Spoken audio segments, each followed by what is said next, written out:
शरद पवारांच्या भेटीसाठी बारामतीच्या गोविंद बागेमध्ये सध्या गर्दी पाहायला मिळते। विधानसभा निवडणूक लढवण्यासाठी इच्छुक असणाऱ्यांची गोविंद बागेमध्ये गर्दी झालेली आहे। पुणे जिल्ह्यासह राज्यभरातील अनेक इच्छुक उमेदवार हे शरद पवार यांच्या भेटीसाठी पोहोचले। गोविंद बागेमधली दृश्य आपण बघतोय। बारामतीमध्ये विधानसभा लढवण्यास अनेकांची या ठिकाणी गर्दी आपल्याला शरद पवारांच्या भेटीसाठी पाहायला मिळते।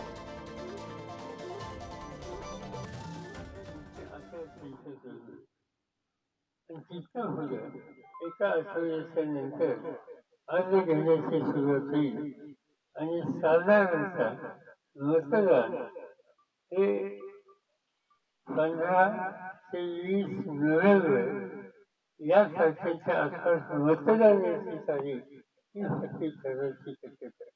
आणि त्यामुळे आता सगळं जवळ आलेलं आहे। ही समिती त्याची बैठक आज 30 तारीख, उद्या फक्त 3 दिवस आहेत। त्या 3 दिवसाचे त्यांचं म्हणणं काय असेल ते मानसिक आणि त्यानंतरचा निकाल त्या ठिकाणी घेतला जातो। आता हा 3 फरकाचा निर्णय झाला। असा फरक शिल्लक राहिला आपल्या फरकात काय करायचं।